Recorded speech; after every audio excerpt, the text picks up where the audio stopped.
And delighted to say I've got Tim Sherwood alongside me to look ahead to that game. Fantastic game, isn't it? Man United against Man City. Well, actually, I called him Tim Sherwood. It should have been Mystic Meg, shouldn't it? Because nobody predicted Liverpool beating Watford beating Liverpool, should I say, last week, except one man. Let's watch this. That game they got tomorrow, Watford, in the bottom three, the other managers, they're playing Liverpool. Liverpool haven't been beat all season. In their minds, they'd be like, this is a write-off. Yeah. Well, they're behind. They're not going to come out of the bottom three, so we can make ground on them. But I'm telling you, it's a game like that what Liverpool will lose this season. And they did. And they went and lost. Tim asked me to play that over and over again on the loop. Okay, I didn't hear the last bit. To be fair, I've given enough predictions and they haven't come true. But thank you for that, guys. Anyway, no, I just felt... I watched the game when they played at Anfield, when it was Nigel Pearson's first game. Played really well. And they did really well. And they could have been a few goals ahead. But they had the threats. I think they've got real men. They've got good goalkeeper on his day, Foster. They've got real determined bodies at the back. They play with a nice structure. They've got pace. Delafeu unfortunately got himself injured. Sarr on the other side. Deeney back now. They're a different proposition when he's back. I just felt they got nothing to lose. Liverpool will go there. If they switch off for a minute, this Watford side could hurt them, and it proved to be true. And it's exactly what happened. But what about this one then? The Manchester derby. Man United against Man City. 5th versus 2nd. It's a bit unusual, really, I suppose, looking at that and saying United outside the Champions League places, and Man City won it the last couple of seasons. And way behind Liverpool. What are we expecting from this one? I'd have to say an improving Manchester United as well. Yeah. For the last, I know they've had good result at the Etihad. They play a nice counter-attacking style. But I believe, it's easier now to pick a Manchester United team, especially at the back. With Shaw, I think he's been outstanding. You got Lindelof, you got Maguire, you got Wan-Bissaka. Almost picks itself now. And Fernandes in midfield has been a revelation.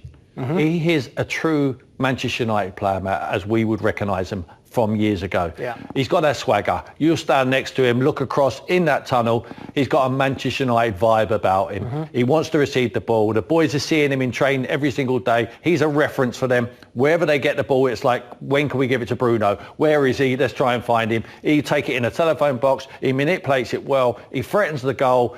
Good at dead ball situations. He is a player who will improve, but he's hit the ground running, and you have to say he's improved them massively. Yeah, I agree with that. If we look at the two teams, difficult to predict really what United will do, whether they'll go with a back four or a back three, because Ole Gunnar Solskjaer's played both against Man City. But in terms of personnel, what do you expect with this side? And what do you expect he'll do in terms of change? This is the team that he picked against Everton. Yeah. Do you expect him to change much? It's hard to tell in the final third. At the high end of the field, I think, because of Rashford's injury, cannot really predict what he would do there. Greenwood's done okay, and he's got that pace. We talked about the counter-attack, breaking quick. There's no reason for them to change the way they're going to play. And Martial drifting off to the left and coming inside the pitch, as Greenwood will on this side. And that means Fernandes can play in his preferred position there as a 10 without a recognised number 9, but they play loose and they look to break forward, really incisive with their running when they get the ball and getting up in support. And then they've got Matic, who I think has been excellent, and McTominay back in with good legs, and the improving Fred. I think there's no need to adjust the back. De Gea, big problem at the moment. You'd know where you're going to leave him out, don't get me wrong, but he's made 7 mistakes leading into goals. Too many mistakes, uncharacteristic. I think you just stick with him, he will put it right. World-class international goalkeeper. But this is the formation I think he will go with. And Fernandes then is in that little sneak position where if they win it, they can just feed him the ball into there, and then he finds the incisive pass forward. We pretty much know what Man City will do. Hampered a little bit, United, aren't they, in terms of their counter-attacking plan, particularly with Rashford missing, and Dan James as well, because he's so quick. Yeah. And we saw him earlier in the season do so well against City, exploiting the spaces that they left. Yeah. He's an injury doubt as well for the weekend. City, interesting. This is the team that they picked for the cup final. We know the formation. That's not going to change, is it? It's going to be 4-3-3. We're pretty sure about that, aren't we? I think so. It's just the personnel. Because he can make 6 or 7 changes and it still be just as strong, can't he? Yeah. It's whether you bring Bernardo Silva here for Foden, who was excellent in the cup final. Guerrero, maybe Silva, Jesus comes in for him. Let's make some of the changes that we think will definitely happen. So goalkeeper, Bravo's not going to play. Absolutely, is he? No. We'll find Edison. So we'll bring Edison into the team. Back four, Walker plays, yes. Walker will play. Fernandinho plays, yes. Yeah, Stones is a worry. Another mistake leading to a goal last week. Let's take Stones out. I think Otamendi might play, actually. Centre half. Left back, Zinchenko or Mendy? For me, Zinchenko is the best left back they have at the football club. Yeah. Not Mendy. I don't think he's good enough in possession to play for a Man City side. Okay. I think Zinchenko is. We showed that last season. He was absolutely magnificent in a title-winning season last year. I think if you're going to have a lot of possession, Man United will suffer without the ball at the weekend. They will dominate possession as they do against everyone. And I think Zinchenko, especially in the wide area, is a better option for him. Foden, probably harsh on him. Man of the match in the cup final. Probably won't play. Hasn't played an awful lot in the Premier League, has he, this season? But we know this guy will definitely play. Yeah. But where does he play? Does he play in behind, in a number 10 position? Does he play off the right? Does he play high up? Yeah. Where does he play? I don't, listen. You're not bothered, are you? I'm not bothered. I mean, Pep would say, it's not about the formation, how we line you up at the start. It's about principles. If you find yourself back there and you find yourself out there, it's just filling in holes. Someone drifts in there, someone might find himself there. De Bruyne might burst forward, Aguero might just sit in there. They've got a rotation, they've got a fluidity amongst their play, and that's what makes them so good and so exciting to watch. Okay, so Zinchenko's the best left back. Who's the best centre forward, Aguero or Jesus? Aguero for me. I mean, if you need a chance, you need to score. In big games, Aguero is the man for me. Sometimes he might spring a surprise and play two of them. He's done that for a few games this year. You know, Jesus up with him. If I'm in Man United's team sheet, if I'm Ole Gunnar Solskjaer, I really do not want to see Jesus and Aguero in that side. I think it would be a massive plus if Pep was to go with that. Who knows? He's so unpredictable in his lineup. But as I say, the fluidity's there, the quality's certainly there. The defence is their problem, and that is where Man United possibly can exploit him on the counter-attack. And with the guile of this little fella who's come into the front now. United have beaten City twice this season, though, haven't they? How have they done it? Well, they've done it on a counter-attack. They've sat in there and they've broke very, very quickly. I think they've had a rub of the green at times, you know, the way they've done it, but their defence have got very tight, not letting players turn on the edge of the box and picking their passes. They've squeezed. Lindelof and Maguire have squeezed right up behind. They found the ball and they found a pass into midfield straight away, and they've left bodies up the field. Even with this freeze frame, what we have here, you would see, Matt, that... Well, Rashford, Lingard, Martial, Dan James. That's your front four. I mean, that's pace. And Man City are in possession. So they're brave. They've been brave with it. They're not coming all the way back, but they're not staying all the way up. So these players are redundant here for Man City at the moment. They're not doing anything. They're not locking on. They're not locking on here or here. And they probably paid the price for this. Because when you let pacey players get a run at you, then it causes you a massive amount of problems. That's what I was saying, though, about United perhaps not having quite the same pace on the counter-attack this weekend, because they haven't got Rashford and they haven't got Dan James. Nothing you can do about it. Yeah, Greenwood's a brilliant finisher, but he's not got great pace, has he? He could bring Dan James back in and leave out Bruno Fernandes if he wants to stand next to me and be a pundit next week. He's not going to do that, is he? No chance. Let's be honest. Let's have a look at it, though. So United win the ball back. Great pass. See the pass. They're not only winning the ball, it's finding the pass, and now they're bursting forward. Well, and also space. That's where they actually do leave a bit of space, don't they? City in those wide fullback positions, they do leave that space open. They will do that. They do that for a reason, because it suits them. It suits them when they're in possession, because the back players can get in contact with the midfield and push their team up. They will always play like that. It's the characteristics of every Pep Guardiola side. But on the flip side, the pace for pace is what you want to see. Grass in behind, so you can knock it and run and use your asset, which is that sheer pace. And they had this in abundance. And Martial bursting into there. You've got to have willing runners, though, haven't you, to do it? Absolutely. But they love that space, that wide open space. And everything went for them on the day, I felt. I think on some... Man City weren't at their best. The ball's just breaking. See, they're surrounded here, Matt. But look how high City are, and look at the space that they're leaving. But that is a ricochet into one Man United player. Martial was highest up the field. That is more luck than judgment. Yes, but as soon as it goes into Martial, you can see, look, front foot, Yeah. Front foot, and we're off. Yeah. Aren't they? No, that's good. You can see the three of them. They're all ready to go, aren't they? Absolutely. Absolutely. But this, from Man City's point of view, and Pep Guardiola, even he look at this, he'll be freezing this now, and he's showing the guys, this is not good enough. You have to be winning that ball. And he will try and put it right. He's a stickler for detail. He will be looking at when they've got beat twice by this team, and he will be telling them that cannot happen again, and we need to snub this out early. So will he be a little bit more defensive then, do you think? No, I don't think so. No? I don't think he'll blink. I think he blinked against Real Madrid. I think that Jesus for 20 minutes played left back. I think he tweaked his system, but I think against Manchester United he won't. He'll make them aware of the threats. But these guys are not silly. They see Man United. They know they've improved, but they also know they haven't got Marcus Rashford. Just going to highlight him as well, and how important he is to City. Huge. With that pace. Huge. Kyle Walker. Huge. Because you saw there, he was miles behind. He caught him up. Yeah. He definitely plays, doesn't he? Well, that's what he's got in abundance. Zinchenko is no slouch. I think defensively, central partnership, little bit slow. I mean, Ferrandino got some pace, but Otamendi or Stones, that's where you can exploit them if you're Manchester United. And will we see this at Old Trafford, where City say, do you know what? We'll go 2 for 2 at the back. Yeah. Will they do that? I think you will see it, but what I think Pep will be saying, quite honestly, is, all right, 2 for 2, but in. Tight. In. Tight. Smother them.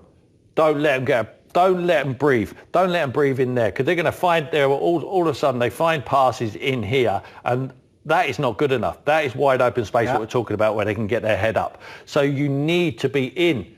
You need to be in, locking onto any of. When that ball comes out, you need to be smothered. You need to be on the players, because if I give you any space, you can knock that in behind me and you'll run in the space what we talked about, which is wide open in here. Yeah. Look at that space. That is where they're going to thrive, Manchester United. So they have to smother the attack as quickly as possible, stop it at source. And that's what Pep will be telling them. I mean, it's dangerous, though, 2v2. And particularly with Walker high up, because pace-wise now, Fernandinho, Stones... Yeah, but they all get back. They all get back. True. But this penalty. This was a penalty, wasn't it? On VAR? No, it wasn't given at the time. VAR quite rightly give it in the end. Now this is City attacking, and this is their defender. Look how deep, how high, I should say. Yeah, they are. That's all 22 players now in vision. Yeah, but where would you recommend they be? They cannot be back here. That's too deep. I'm of the same opinion as Pep. What? I want them in there, stopping it at source. I want them there. There's no point. You know, we haven't got Ederson here. Ederson's probably only about here on the halfway line. That's the way Man City play. That's the way Pep wants them to play. On their day, you've seen them. 9 times out of 10, they murder teams. This is a dangerous side they're playing against, because it's a local derby. The emotions are going to be high. They've already been beaten twice. They need to get their own back against Manchester United. They need to start this week. But from the league point of view, it's a much bigger game for Manchester United as it is for Man City. Oh, definitely. Slip. They get a bit of luck, a slip. A little bit of luck, but they're on their way. Look at him here, busting a gut. See how he made the ground up there, opening them up. They're on their way forward. Look. Yeah. It's the intent. The intent is there to burst forward, you know, and they're all coming to join. But they've still got a base. They've still got the base, haven't they? Still nice and still solid. In place, one in front. Absolutely. So that's okay. Well, one thing is sure, they're not going to change. Their formation might change a wee bit, but their principles will be exactly the same. We sit in, we suffer out of possession, and we pounce when we can. It's been so, I mean, we could just show so many examples of this from United, though. It's exactly how they played. Runners forward again. Ferrandino tries the professional foul. Doesn't pay off. Still got numbers back. Man City, but a shot at goal again. One long ball. Bursting. Win the second ball.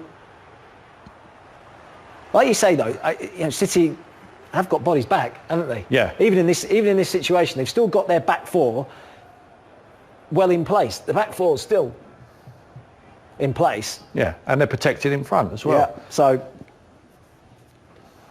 it will be interesting to see what United to do selection-wise, though. You see it there. Look at Man United now. You would say the same principle. I would say these what they're doing. Yeah. Well, the fullback. Yeah. Well, it's ended up in the net. But I want one of these in here. Squeezing. You know, it's a surprise not to see the City players actually standing up here. spreading his defence, and I think that's what Pep might look at in this game.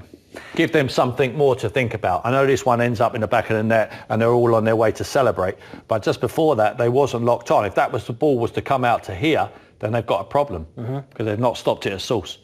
Let's talk about Bruno Fernandes. I know you're a massive fan. You've already said how big a fan you are. Has he changed the way United play at all, do you think? I think he's enhanced them. I think that they keep... Different? He gives you that impression. Though? He is different because he's got a swagger. Yeah. He knows the right pass at the right time. He knows when to keep possession, but he also knows when to be incisive, and he's not scared to play that forward pass. Sometimes when the young boys, especially McTominay at times, a little bit safe for me. Yeah. Matic is a little bit safe where they want to play little square balls here, 5 yards ball, but he's encouraging them all now to pass the ball forward. They hit that forward pass. And if you're a striker and you come off your defender and he's giving you the balls when you want it, rather than when they finish with it, brilliant. It's what you do. That's what you want from your midfield. And he sees that pass before he gives it. He's always done his preparation in his movement. If I'm going to receive the ball off you, Fernandes has done his movement and he slips the ball in behind lines, but also picks up areas behind midfield where he turns himself and then the strikers are on their back. Which we would call half cheat position, really. Yeah. I mean, it's not like it doesn't work, because he does get back and he does track back and he makes his challenges. But he's clever, isn't he? When they win the ball, he's in that sort of half-cheat position to go the other way. If we have a look at it, this is against Everton, and he highlighted there, you see he's sort of already, all right, am I going to try? No, I'm thinking, what if we win the ball? What's going to happen? He's got good pace, he's good energy about him, hasn't he? Good legs, good energy, pops up everywhere on the pitch. He's no restriction, but why would you restrict a player like this? No restriction to anything in his game. So he's in this little sneak position. He doesn't get himself marked. So in preparation, Chelsea have the ball now, but he's making sure when we win the ball, I'm in a position where I can receive it.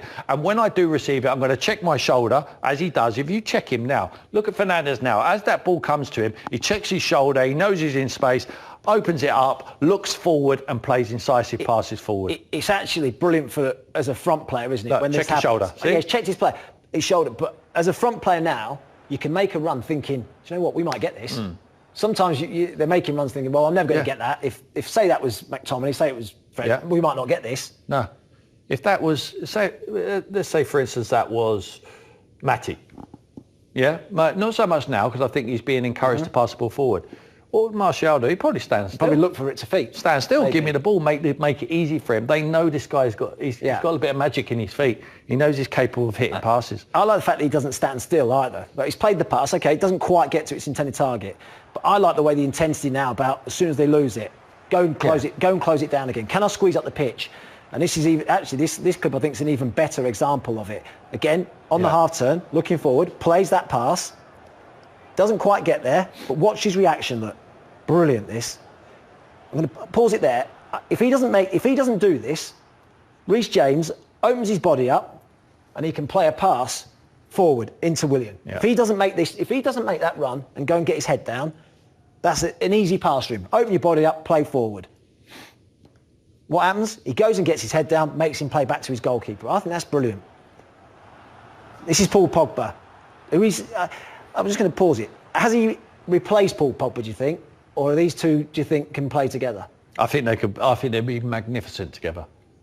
I want Paul Pogba. He's back training now, or next week. I think he joins in next week, apparently. Okay, he missed the Manchester derby. So when he's back, I think he comes. I really believe, and the Man United fans will want to hear this. I believe, and I want to believe, that someone of Paul Pogba's ilk will come back with a professionalism, playing for the biggest club in the world, and want to prove, even if he don't want to be there next year, that he's a top draw player. And he would have been massively encouraged by looking at Bruno Fernandes coming to the club, performing like he has. Them two together with McTominay sitting in between them.